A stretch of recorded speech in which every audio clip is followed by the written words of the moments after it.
Welcome to the Salty Chip Podcast, where you're always coming back for more, with your hosts Mackenzie and Isaac. Okay, welcome. Today we'll be recapping Real Housewives of Salt Lake season episode 9. So the opening scene is with Whitney and Justin. They are in their home and she is making floral arrangements. And she wants to plan a telepathic tasting for all the ladies where they will go to a winery. And it's supposed to be full of love, laughter, and like springtime vibes. And then she comes up with this song that she made for it. I come from Salt Lake City, ex-Mormon, wild and free. And though my friends are gorgeous, things are not pretty. Oh, the drama, there's lawsuits, lies, and tears. Insults are quick, who's got dick and who has the best hair. Hi. Hello. Oh my gosh, beautiful. What is this? Well, hello, is this a proposal? I'm not sure. Oh, good. It's not from you. Okay. Please join me for a day of love, wine, sunshine, and good vibes. XOXO, I can't read the name. Love scribble. XOXO Whitney Rose. Throw on your florals, let's have some estate wine. We'll chirp and chill, no tea to spill. Please God, let's have a good time.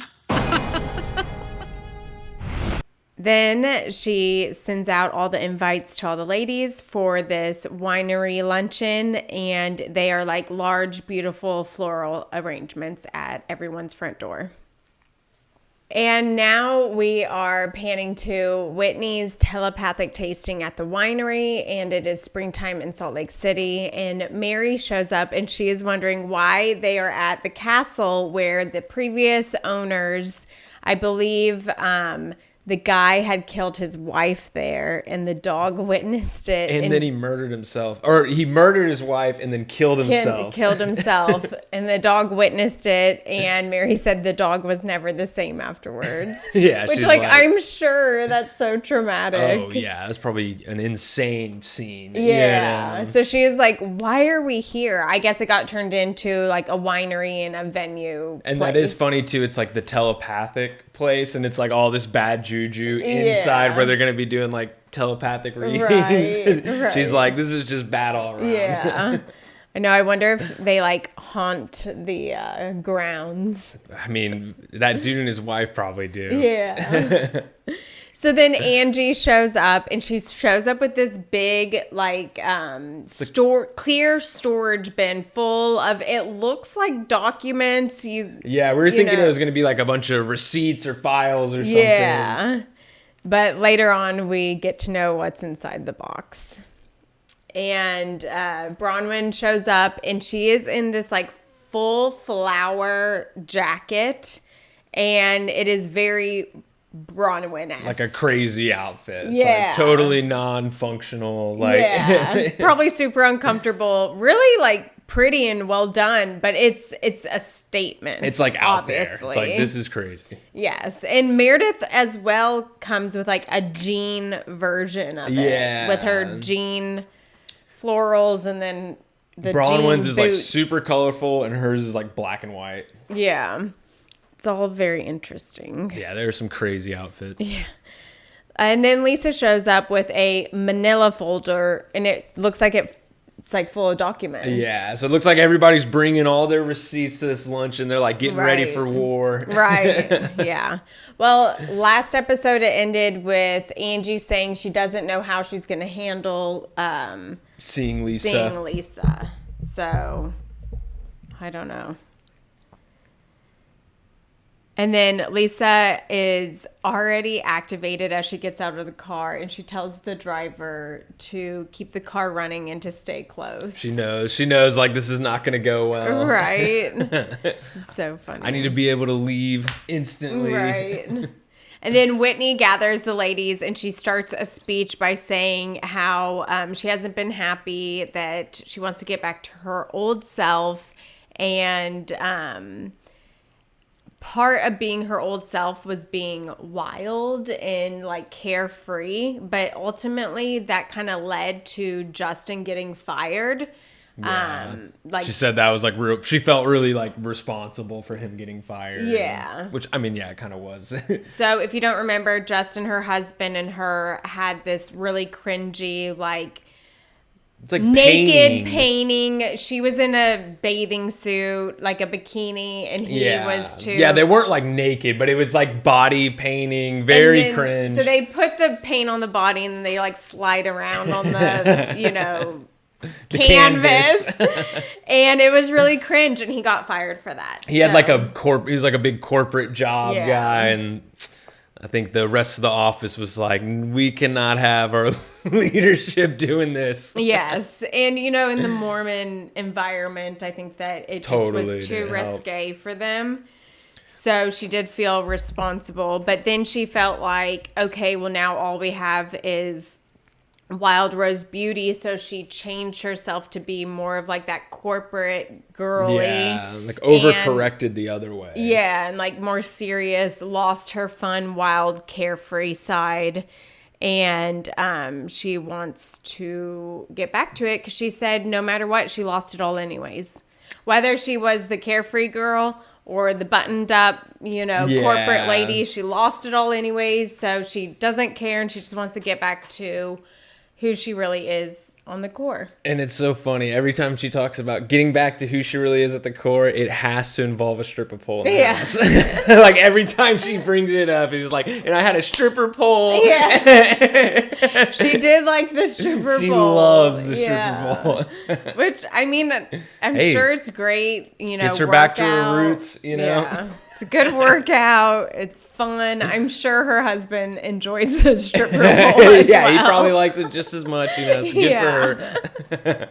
And I'm sure. But it is just funny. It's she did say before, like, when she was a stay-at-home mom, she wanted to work, and now that she has it all on her shoulders, she would love just to She's stay like, at wait, home. no, I don't like this. Yeah.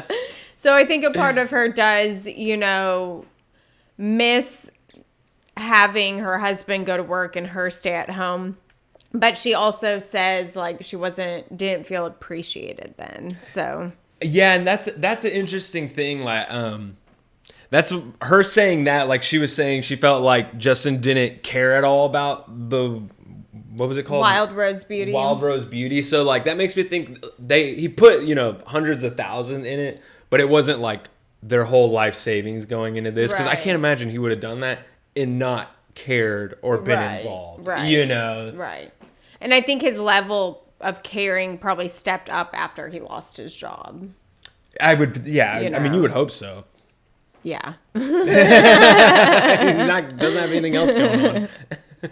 So then Whitney tells all the ladies that she has a surprise guest that she flew in from New York, and he is a spiritual intuitive named Terrence, and he is going to give the ladies like psychic readings. Yeah, it was like a fancy way to say tarot card reader or something, or maybe he does a little bit of everything, but But I think she found him off social media, probably TikTok or something. Yeah. And the ladies sit down for their wine tasting. Mary has like a thing against tartar, and she like won't eat the raw food. fish. Yeah. And then Angie announces that they're moving and that they've had their home up for sale for a while. I think it was like 4.3 million, she said. Yeah, something around there. 4.3, like that, like a high 4.5. number. And Brittany immediately takes out her phone. She's like, "Oh, you have you were trying to sell your home?" Yeah, she's like, it's had a price reduction. Ooh, yeah, she was being so weird and cringe. And this is what she does. She goes for someone, apologizes to them, and then goes for them next time she sees them. And in a weird way that like does not make any sense to what they're talking about like right now, Yeah. Like you think she would have maybe like, oh, mental note of that, I'll come back around to that and make that a problem. Not right there, pull your phone out and look up the Zillow listing. It was crazy. She was like, oh, beautiful home, but you probably overprice it to begin with because, oh my God, it's been on the market for over 200 days. And she like freaks out and does all this stuff. And she's like, I am shocked you didn't come to me. I am a licensed realtor. And Angie's over here like, girl, I just met you. I have tons of family friends that I rather use who are licensed realtors than you. Yeah. And she goes on to say, like, it's a $4 million plus listing. Like, these don't just move like that. Yeah. Especially since the housing market Yeah, like has with like calmed rates down. how they are and everything, for sure. It's not like gonna just sell in a day. Yeah. You know? Yeah. And Angie is like and lay there are off. like different real estate agents work in different like pricing zones or levels. Yeah. You know, like she's working with someone who sells those expensive properties, where it seems like Brittany sells more like traditional middle class home kind of thing, like not $4.5 million homes. You know, like so there are different parts of the market real estate agents like represent and work in. You know, and it's like you're not gonna just go. That thing with Brittany kind of killed me. She's just like, she just wanted that commission on that 4.5. You know, she's going to get like maybe 200 grand off that. Yeah. She's thinking, oh, I know you. You should have just thrown that at me. Right. And it's like, what? No. It was like so weird. And then Angie goes on to say it's like it is the best zip code. Yeah. And then Brittany goes, no, I live in the best zip code. And then every other woman starts listing out what is the best zip code. And it's like, ladies, I am sure there are multiple great zip codes in Provo. Yeah. You know, like, come on now. Yeah, it was just so like petty and silly. They were like all getting all hardcore about their zip codes. They're like, well, this one's the first, this is the second, this is the third. And it's just like, oh my God, ladies. Like, yeah, like y'all shut up about the zip codes.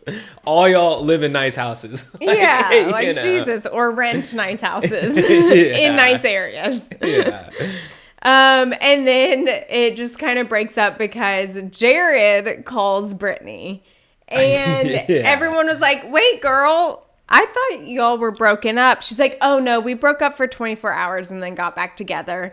And Whitney goes, I thought you were taking a 30-day break so that you and your daughter could have a better relationship. Yeah, like remember that whole conversation where it was like, it's obvious you need to stop seeing this guy if you want to have a relationship with your daughters. Like, we talked about this whole thing, and Brittany's just like, out the window. Yeah, well, Brittany did say that would be a big ask. If her daughter wanted her to have a break with Jared, she basically said, like, well, that's a big ask. I'm not going to do that. Well, and it showed even, like, clips. I don't think it was clips from this season, but from past seasons of her basically saying point blank, I sacrificed the relationships with my daughters for Jared. Yeah, and for men like, in general. Why it's not just hell? Jared. It's like any guy that would come along. Yeah. Like, that's just how she is. And she's like that classic toxic single mom, you know? Yeah. Like, who's just putting any guy over her kid. Right. Like, it is good that they have, like, a good father that they can live with, though. Yeah. Because Brittany is not it. No, like, no. She is not She it. is not motherly material at all. I like, wouldn't she's even the want my opposite. child over there for a full week. Like, doing the, you know, you get one gonna- week, I get the other. I wouldn't even trust that she would take care of them. No. She would probably be out at the bars With while they're like Jared. while they're Fighting. like 2 years old, you know, For like sure. just leaving them at home, you know. They'd watch kinda her doing and that Jared stuff. break up 4 times every week. Yeah. You know, like, it's crazy. And at this point, Brittany should not be saying that they broke up. If it's just a 24-hour turnaround, that's a fight. She like likes it though. That's what's Yeah. crazy about her. Like, you can tell she likes it and is like almost proud of it. Like, it's like a weird thing. Like any attention for her is good attention, you know? Like, even if it's not good attention, it's so weird. And then Whitney said that Jared went over to Justin's and was talking about Brittany. And they even had it on film, so it was on film. He did it so too. he went and filmed, I guess, behind her back, unless she's playing stupid. You know, did he not tell her that that he was filming? You know, I could see not. I mean, they're so toxic and weird that like maybe that was during a sure. 24-hour breakup. Yeah, I think Anyways, so. Jared was saying to Justin, it seems like when she wants a vacation, a purse, or go shopping or something, she'll hit him up. And then like... He's saying what everyone knows. She's dating him for vanity and money. Yeah. She loves that he's like the Oswald Mormon family. She loves being able to mention that and rub it in people's face, and that he's wealthy and has money. You know? So he basically says, like, she's using me for all these things, and then she breaks up with me. Yeah. Or, like, he said it like the breakups happen. Well, I feel like they both probably do it because why the hell does he keep going back to her if that's what he thinks, you know? So it's some weird, so like they're both equally as toxic. It's not like one is worse than the other. Yeah, it's so weird. And then so she gets all amped up about it, all upset. Oh my God, he went over to your house and was talking about me. And was so upset. And then she ends it with, we just really do love each other. Yeah, it's so crazy. It's just like and her upset there is like, it seems like pretend, just like the conversation with Whitney, like she reacts how she thinks people think she should react, but you can tell it's not genuine. It's like, this is not how you feel. You know, just like when Whitney was like, this is your daughter, right? Like you feel that you would do anything for her, right? She's like, yeah, I get. Oh, yeah. Yeah, that's what I'm supposed to say, you know. Oh, that was so cringe. And So like for cringe. her daughter to watch that, which I'm sure she will probably one it's day, or see a humiliating. clip of it. Yeah, it is. Totally It's humiliating for the daughters. Especially when they juxtapose the clip of the past of her saying, oh, I for sure sacrificed a relationship with them for this guy. It's like, what? Yeah, and the fact that she knows that she does that and doesn't do anything about it, I think just makes it all 10 times worse. Totally. And now we see Meredith, and she is sitting there and saying that she has some concerns about what Angie told her when they were at coffee the other day about Lisa telling Angie to dig up information on Meredith's family. And at this time, Meredith and Angie weren't getting along, and Meredith and Lisa were getting along. So Meredith says it's hard for her to believe that because they were in a good spot. And Lisa says, no, Angie is making that up. That's not true. She's been working really hard on her relationship with Meredith ever since the hot mic moment. Yeah, they've been like trying to rebuild, you know. Yeah. And then she says that probably came from Satan. Like, yeah. She calls Angie Satan. yeah, basically implying like Angie is Satan. And the whole thing kind of like blows over, but I feel like that's not going to be the end of it. No, you know? no. Like, I feel like Meredith sort of took her answer and was like, okay, I'll follow up and like Right. I'll verify it kind Right. of thing. I feel like that is something Lisa would say or do. That's what You it seemed like know? everybody was like, that's totally how she is and how Yeah. she moves and operates. Yeah. And I think Meredith like knows deep down it's probably true. Probably because like when Angie brought it up to her, she just mentioned a few little things like, oh, like a cousin's bankruptcy. It's probably one of those things was true. And so Meredith was probably like, I bet that's true because how else would Angie even know that? Right, You know, kind right. of thing. Yeah, very true.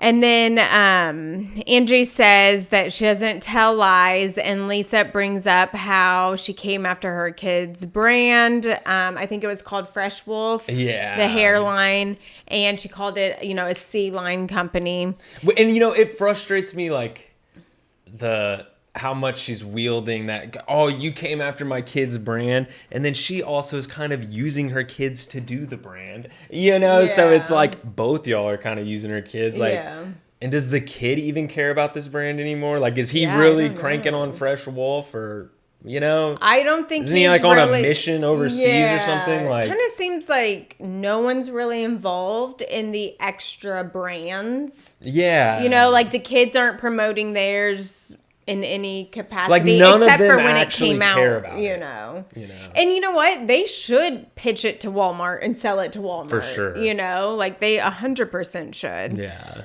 Instead of like putting it into like little salons. Like Angie's salon. Or big salons. Yeah. And then Heather tries to step in and be like, stop, like keep the peace. Yeah, peacekeeper. And Lisa just continues to say it's not true. And then Heather says in a confessional that she thinks it's true and is surprised Meredith didn't have more of a reaction.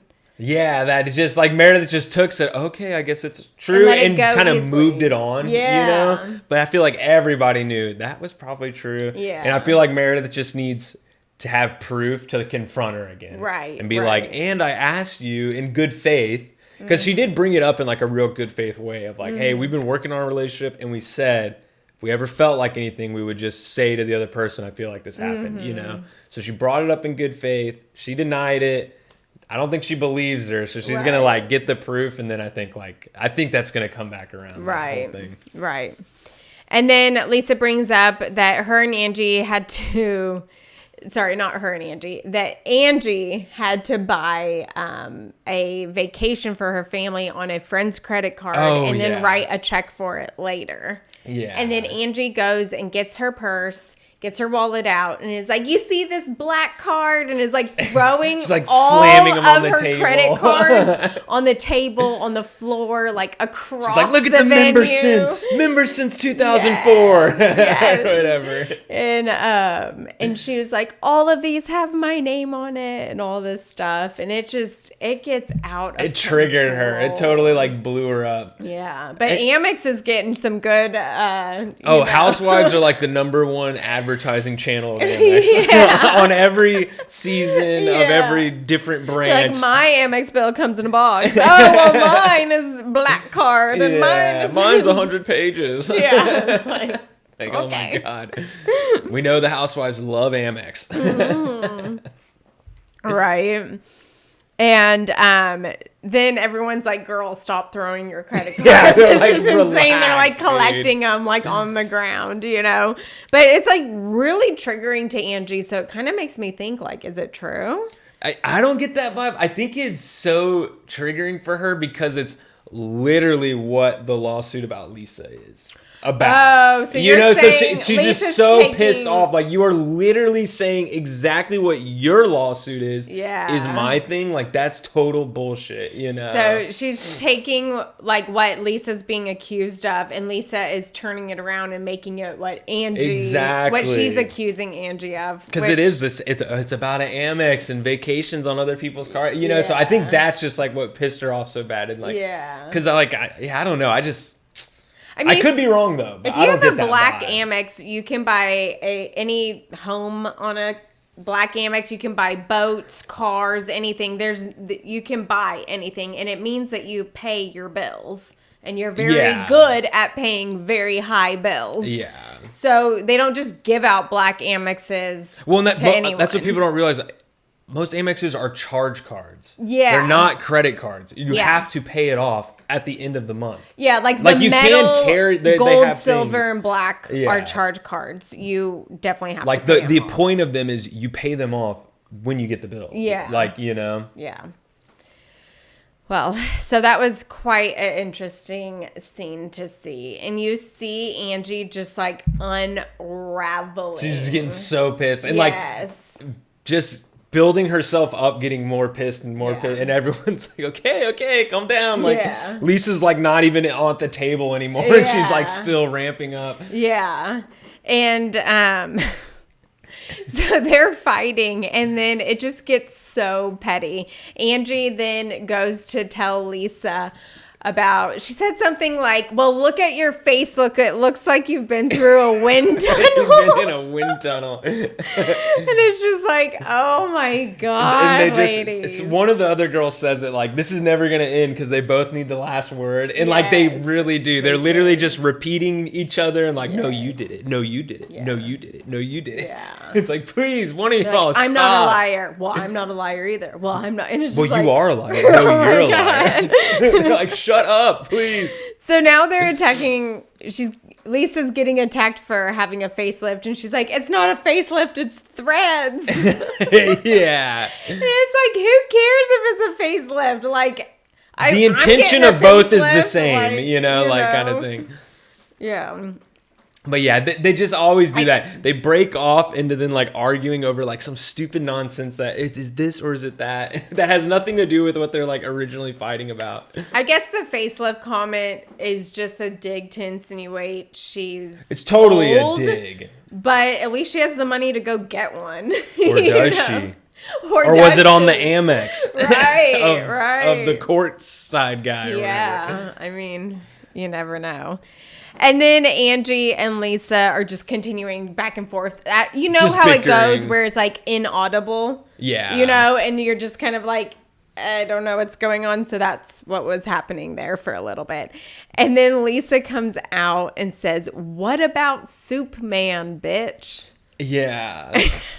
And everyone's like, what? Soup Man? Like, you know, like a Campbell's guy or something? Like, what? Like everyone is confused. We're like, is this like a new rumor? I guess she was with a soup guy. Like, I don't know if it's like the she totally heiress pulled of a that out soup of her thing, ass. Like, or, yeah, and the same thing, just trying to do, because people accuse her of having other guys or whatever. Just doing the same thing, like trying to pull it out of nowhere, and ends up saying, "Oh, what about Soup Man?" You know?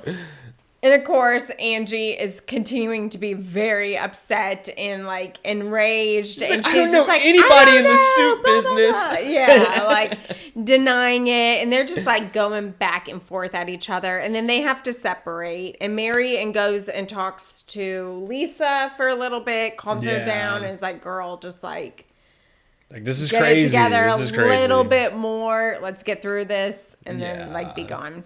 And then you kind of start to see things change. So Angie is so activated, like she is not calming down pissed. in any way, shape, or form. And Mary starts getting irritated with Angie. Yeah. And she calls out Angie and says that she never listens and only talks. And that when she is friends with Lisa, she goes along with everything that Lisa does. Like digging up crap on stuff. people. Like right now she's all, you're the one who digs stuff up on people and is like really hating her for it. But Mary's like, well, when you're friends with her, you love that about her. Yeah. So what's the deal here? You know? Yeah. And so she's kind of Mary's calling Angie out like a little two-faced. You know, you enjoy not it like while you're on the same team, but now that y'all are against each other, you find it as a negative. Yeah, and she didn't do it like really harshly or anything. It was like totally fair criticism, I think, trying to just get her to like reason a little bit and be like, okay, yeah, maybe we're freaking out here and we both sort of behaved in ways we weren't proud of or whatever. Right. And then Angie and Lisa continue to fight, and then they're fighting about like who started the fight and who's going to stop it. So it'll never end because no one cannot have the last word. Yeah, exactly. And now we see Meredith. She was in her reading with Terrence, and you see Angie walk in and grab the clear storage bin of stuff that looks to be like files or something. Yeah. And she brings it outside. So we know, something's going to happen. Yeah, something's going on. Yes. And so she opens it up, and it is like stuff that Lisa has given Angie in the past, like gifts. It's like all the and gifts stuff. of like. And so she gathered them all up and like put them in a box to like give them back. Yeah. And so she brings out this horse, and it was like a little plastic horse that was given to her daughter from Lisa. And then she pulls out an unopened bottle of Vita tequila. Yeah, it's like still, I guess, like vacuum sealed, like totally untouched kind of thing. And then what else was in there? They didn't really go They didn't really through. show the other stuff, but probably just a bunch of other stuff like that. Like just random knickknacks. I think when she gave everyone those Vita tequila bottles, there was like a bag in there. Like other like Vita branded stuff. You know? So I think it was probably just all that stuff. Yeah. And so then at this point in this scene, Mary is off talking to Lisa. Yeah, so Lisa hasn't Angie, seen the box yet or anything. Like Angie brings it out. Lisa hasn't seen it. Right. And so Angie's opening it up while Mary and Lisa are over here talking. And now Mary and Lisa come back to the group, and Mary sees the box and she's like, what is going on? And she's kind of just like, oh my God, I can't believe this. Like Angie is just so activated right now, and you can tell Mary is... She's seeing her in a different way that she doesn't like. She's like, no. Yeah, just disgusted by it. And Then Angie and Lisa continue to argue about the Kerastase deal. Yeah. And Lisa's like, do you want me to call the head of Kerastase right now? yeah, she was like, who's my best friend? And Angie's like, I don't know, Ben Affleck. Yeah. And she's like, no, do you want me to call the head of Kerastase right now? It's like, oh my God, like, no. And Kerastase is just loving this. Like, we need to just get housewives to fight over our brand more. Yeah. We're getting all this free press inside the show. Right. And then Lisa walks off, and Angie says that she won't be bullied and yelled at, and she's sick of it, and she's getting really upset. And she threw the plastic horse down and the leg broke off. Yes. And so in her reading with Terrence, he said, she mentioned her daughter is a horseback rider and all that stuff. And he said, well, I see an injury for the horse coming soon. So be careful about that. And she's thinking in her mind, like during a competition and stuff. But then, 15, 20 minutes later, she threw the horse on the ground and the leg broke off. So that was the injury of the horse. That's what he was picking up on. Yeah, foreseen in the reading. So that was funny. And then Mary says that Angie is in a blind rage and that she doesn't like how she's behaving right now, and she's not going to not be friends with someone just because Angie doesn't get along with them. Which the housewives always do that. And I get how that's probably so frustrating for the other ones. They're like, y'all are always getting pissed off at random people. Yeah. And what, I'm supposed to just then be pissed off too? Like, no, this is between y'all. I don't care about this. Right, right. And it can't, for the housewives, it cannot be this whole gang up over one just person for the just normal people thing, it's like, no, that's a thing between y'all. We don't need to be like rounding up the troops on it, Well, because it doesn't work well in the filming, in the group dynamic. It is about like if we want to stay resolve. a group, can't be like that, right, exactly. And Mary says, I'm done with you, and she walks off. And meanwhile, Angie is just still... No, she gets so pissed because Angie says, and you went crawling back to Lisa. Or something, like basically saying like, that. Yeah. And so that's when Mary is like, are you kidding me? And she is like really pissed. And I think that this is like the beginning of the downfall of their relationship. Because as we've seen from the trailer, they have many bumps in the road this season. Yeah. So that is sad to see because I really did like them as a friendship duo. In the last couple seasons, they were like real thick as thieves, right? Yeah, they were fun to watch. And then Bronwyn says that she's had the same experience with Lisa, and she's telling Angie this, and that she understands like where Angie's coming from, the frustration, all of that. And it is hurtful when Lisa goes real low because there's like a lot of low blows, and Bronwyn, as we've seen, Lisa's had a lot of low blows for sure there as well. And Lisa does think she's just better than them. Yeah. Yeah. Very much like, I am up here, you are down here, and she doesn't want them to forget it. No. She is constantly, every scene is reminding them in some way. So these are the readings from Terrence that the ladies had gotten. So Brittany goes first, and her card was about family, and he asks if she is disconnected from anyone in the family, and she says yes, her 19-year-old. And he says that there's a wall up, and she says yes, and then he just kind of keeps asking questions about, their dynamic. And she goes, wow, he really is the real deal. Because how else would he know any of that information? There's no way he could have known that. Yeah. And then it pans to like scene after scene of her telling everyone that her relationship with her daughter is not good. Yeah. And he was found from social media, so clearly he is well versed. And he knows he's getting filmed. If anybody who's any kind of a professional is going to do some research before you go film with these people, so it's just, you love the editors for cutting it like that to just show like, what is she talking about? And it just goes into like playing into Brittany's like airheadedness, Yes. just totally clueless, and like, she what? is. Yes, it is Like every time she talks, you're just like, what? I know.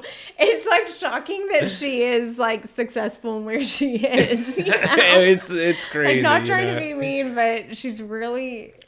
Yeah, really you're like, dumb. man, she's out in the world on her own. Like, that's a scary Yeah. thing. Oh man. And now we go into Bronwyn's reading, and he brings up that there's something going on with the brain, insinuating that the mother has more health concerns.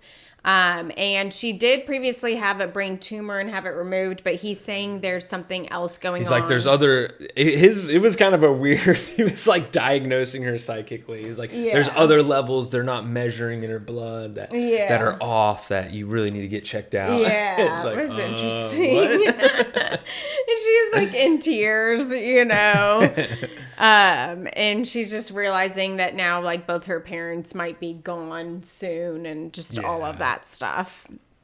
And then Heather is next, and he says it's all about taking back her power, and that maybe love isn't working for her right now. And she kind of like gets teared up. But there was a lot of drama going on with Lisa and Angie at this point, so her scene got They didn't show like pretty any quick. of it beyond that. Yep. Just her started crying when he says that, and then it's done. Yeah, so hers was Kind of quick. interesting. And then Lisa goes next, and he says that she is rebuilding trust with her husband, and she immediately puts on her sunglasses because she's about to cry. And I feel like hers was really revealing because, he was like, you basically saying her and her husband aren't in a good place. Yes. And she was agreeing. And that makes the whole dismissed party she had, putting the photos of her and her husband up, it kind of makes it make sense of like, she's trying to do that to be like, look, we're a strong united front, but it was so weird that it like almost revealed that they're not. Like, it's like, wait, this is supposed to be about your lawsuits. Why are there like random family vacation photos going on here? Yeah. Like, this doesn't make any sense, you know? Yeah. And now it does make sense knowing that they're not communicating. I bet the Amex thing is true and he didn't know about it till the lawsuit, and it's like a huge betrayal of trust. Like, what the hell? Yeah.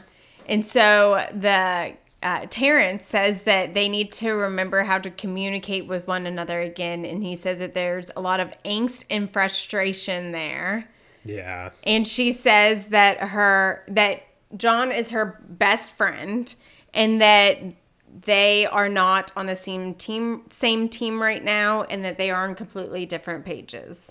Yeah, and it kind of showed some clips of that with just like they were talking about one of their sons, and she was like, can you believe he wanted to get his own apartment? And he was like, I was like kind of thinking he should too, and was encouraging him to want that, you know, like, so they're just seeing things differently, you know. And honestly, since she's been on Real Housewives, things have always seemed a little weird or tense or just strained. Yeah. Like it seemed like he was at home with the boys a lot doing that stuff, and she was working. And there was like two very different lives. That was season 1 with her. And then she got a lot of like hate, you know, saying, God, you're really uninvolved in your kids' lives. Jeez. And then she tried to, you know, be more involved. And now you can just tell she probably did work all the time because they've never communicated that well. Yeah. You know, and it's yeah, like easier she her- wasn't in there didn't have to be any communication because she wasn't involved at all. Yeah. So he was just making the decisions, doing it, making the Right. daily run, you know. And Right. now that she's trying to be involved, there's all this communication that has to happen now, and it's like they've grown so used to not doing that that it's like a Yeah. major thing going on now. Right. And it's also the thing of like when one child gets older or both child gets older and moves out of the house and you aren't distracted anymore. They have to learn how to be just them two again. Right. 'Cause they've been, 20, 25 years plus how many kids they have, like, like with distracted from It's school, so- sports, yeah. raising little ones, raising teenagers, getting like the ready day for to day college. has Yeah. changed, so they need to find the routines again Right. of what's our day to day routine now, kind of thing. And I'm sorry, but borrowing almost $500,000 from another guy in the form of an Amex credit card and Is- not telling your husband seems like sugar baby like. It would be impossible to convince me otherwise that they Yeah. were not sleeping together. It's weird. It would be impossible. Like, It's there's really no weird. way, if I was him, that she could convince me there wasn't some kind of intimacy going on there. It's like, and that's and especially when she's like, don't tell him. It's like, that's nail in the coffin. Like something was going on there.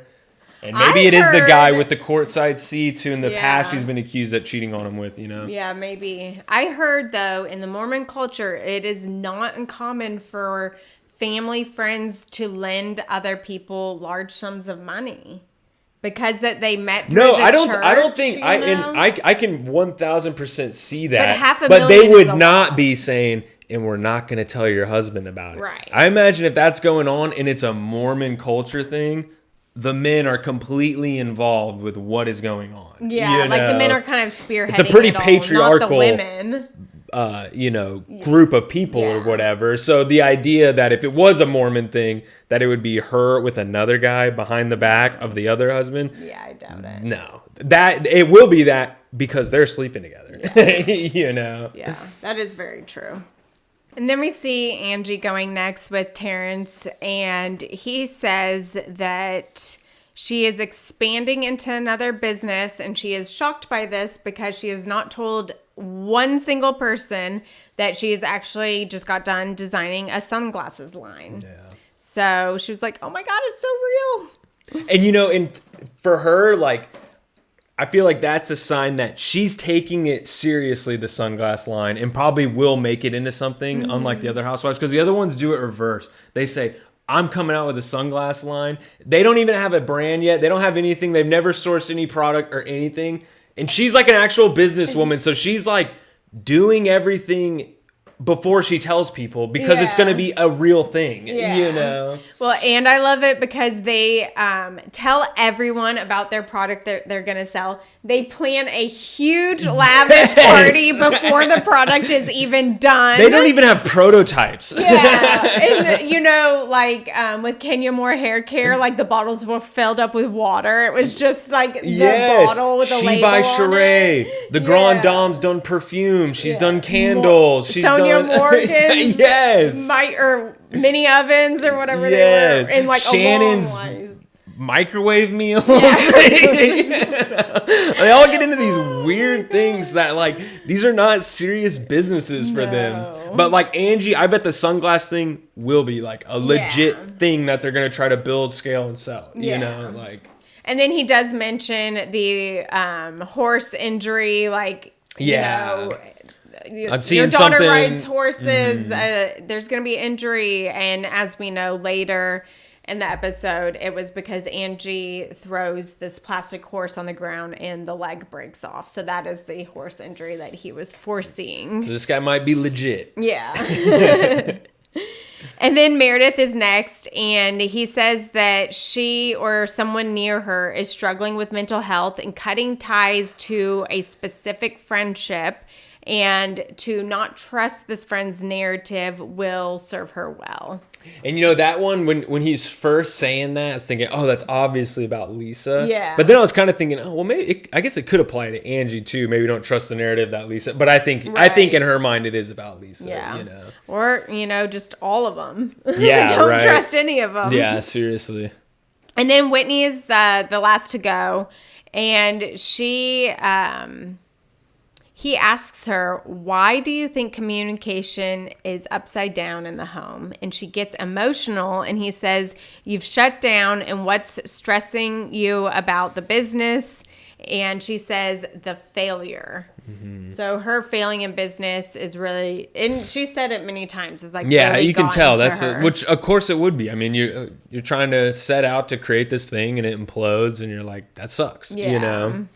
And then, he says to be your authentic self, and she goes on to say that Wild Rose Beauty was something that made her feel like equal in her marriage to Justin, that she had her own thing, and he wasn't really like involved or showed much interest in it, and she didn't realize how much resentment she built towards him for not like being her cheerleader. See, I feel like, you know, she could have kind of painted him in an impossible situation, though, because with what she was saying before of like, she was this housewife, doing whatever she wanted all the time. And then she was like, no, I want something for myself. I want something that's mine. That's me. Who am I outside of you being your wife? Yeah. So he's like, okay, go start this business, you know?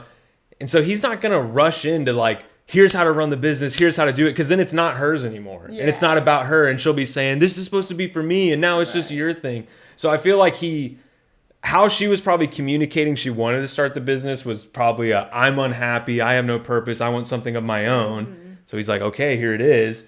And then it's a business, so it's going to be hard, you know, and he's not going to rush in and get involved because it's like, this is exactly what you were telling me you don't want. You want something that's yours, you know, like. I get that. I think where she's coming from is because she has so many complex issues with her father and like abandonment issues with him, that I think it's less of helping with the business and being involved with the business and more emotional support. Yeah, no, the whole thing for sure is like a communication breakdown, you know, but I feel like that's probably like how he was feeling of like, well, I don't want to get too involved because then this isn't going to be your thing anymore. Yeah. And I don't want to then be the person who made you not do anything. And then when you started doing something, I took it over, you know, kind of thing. And who knows, like not getting involved, but maybe he just never even asked.